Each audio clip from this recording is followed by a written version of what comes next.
It is week 4 of Donald Trump's hush money trial. It started with Michael Cohen taking the stand for a second day.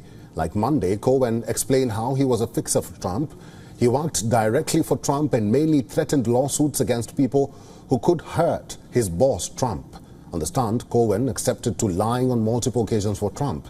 He said he was, quote, protecting Trump. Cohen further claimed that they violated campaign finance law, but he also categorically said that Trump knew about all kinds of transactions, including the hush money given to Stormy Daniels for not going public, a claim Trump has repeatedly denied. The crime here is that Trump allegedly orchestrated a way to hide the hush money transaction and further bury any news story about Daniels too.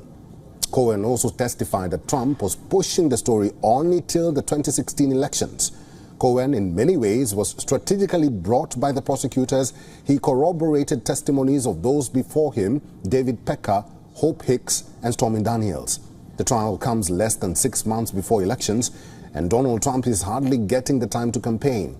So the campaign might be coming to him. Last minute, 3 Republicans decided to join Trump in support. One is House Speaker Mike Johnson. Second is North Dakota Governor Doug Burgum. And third is former presidential candidate Vivek Ramaswamy. The 3 men joined Trump a day after J.D. Vance, the Republican senator who reports say has his eye on becoming Trump's running mate. The former president and aspiring next president of the U.S., Donald Trump, is facing charges of 34 counts. If convicted, Trump could be sentenced to up to 20 years in prison in total. This is among the 3 other criminal cases lodged against him.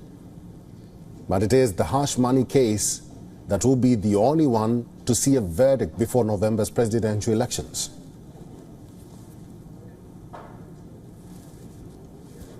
And let's see what happens. Thank you very much. Let's talk more about this case. Our correspondent Susan Tehran is now joining us live from New York. Susan, it's good to see you. We saw Mike Johnson and Vivek Ramaswamy joining Donald Trump today at the court. Very interesting indeed. Does it have any implications though? It has a number of implications. On the one hand, some are saying that this sort of is a contest or a tryout for the position of vice president. We're expected that Tim Scott might show up as well later on this week or at some point during this trial. On the other hand, I think it was really interesting you said that the campaign is coming to him. We knew that Donald Trump would have to rely on surrogates, at least partially, because he's stuck in that courtroom. So having these individuals come out and basically echo what the former president was saying about how this case is politically motivated and whatnot, helps him reach a wider audience.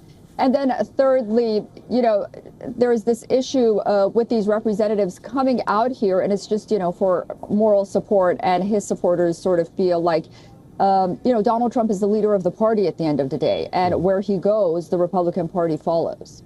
Susan, why is there so much jostling around this vice presidential candidate nominee, and why is Trump silent on that? Yeah, well, Donald Trump knows how to get the attention of the media. One of the reasons is that we do know that even he admitted early on that the position of vice president, or the picking of vice president at such an early age, really won't make a difference. But I think, you know, the fact that he constantly creates anticipation. He had that big fundraiser at Mar-a-Lago, and he sort of lined everyone that he said that might be vice president up, and he said, we're going to let the people decide. It really is reminiscent of his reality show, The Apprentice, which was a contest show.